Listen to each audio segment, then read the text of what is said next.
our student athletes to a very high standard. There is a very high level of accountability with our student athletes.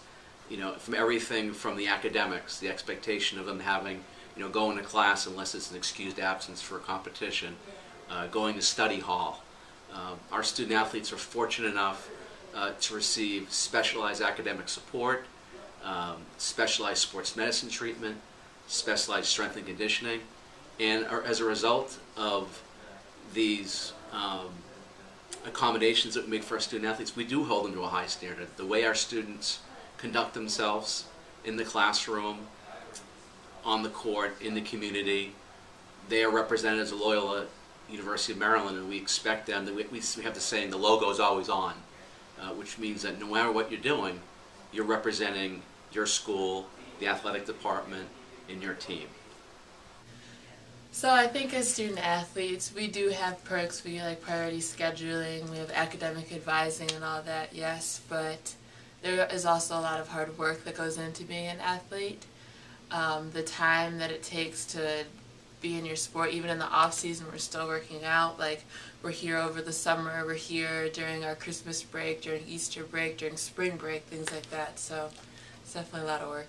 Listen, we got 1 week left. That's it. 5 days. Alright, so 1, 2, 3, team! 4, 5, 6, family!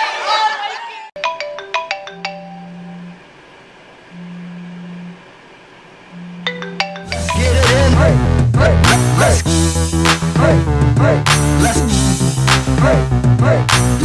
get it in. Let's get it in.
So every couple of months, about 2-3 times a year, we have to do body comp, which is where we have to weigh in, and our trainer will pinch certain areas of our body, like the fat, and then it uses some sort of calculation to measure our body fat percentage.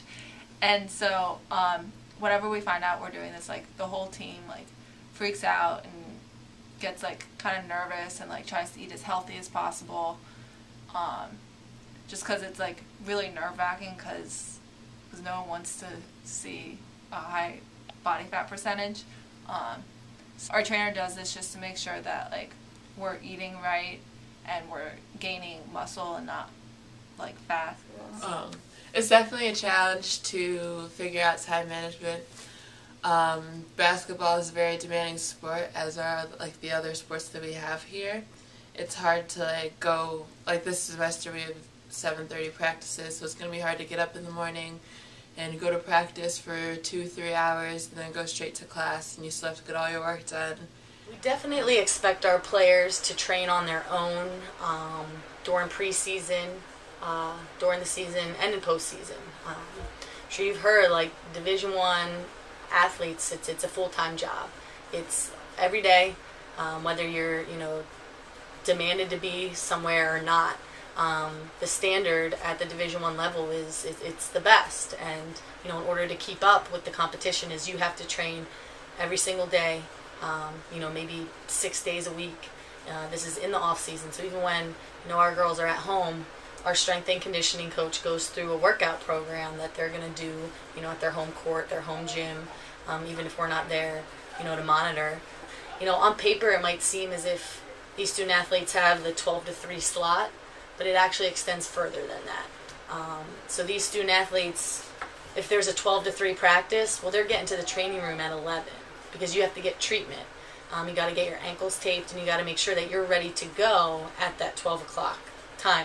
So now, 12 to 3, now you got to get down and you get treatment as well. And you might have additional lifting. You might have film. You might have individual workout. You might be rehabbing an injury. You might have rehab. So I think it's, from an outsider's view, the 12 to 3 slot, all they do is practice for 3 hours and they, get all this type of stuff. But it really is a full-time job, and it is in every aspect of their life, So even what they eat, we monitor their nutrition, so they don't necessarily have the freedoms that a regular student would have. Well, the reason I decided to quit playing basketball, several reasons actually. Me being a walk-on, I wasn't on any financial scholarship, and it's my responsibility to pay for all my food and a bunch of other stuff, so I would need to have a job. I work on campus, and it's pretty much every day for most of the day, so it was really hard balancing workouts with work. And also I'm a statistics major, and unfortunately all my hardest classes come my senior year. So this coming school year I'm taking 6 400 level statistics courses, and I know that with a 7:30 a.m. practice Monday through Friday it would be pretty hard. It is extremely important to emphasize academics here at Loyola, especially with our move into the Patriot League, which is one of the most prestigious academic conferences in all of Division I, just following the Ivy League. There's the Ivy League, which is obviously the most elite academic institution conference, and then there's the Patriot League, which is now what we're a part of.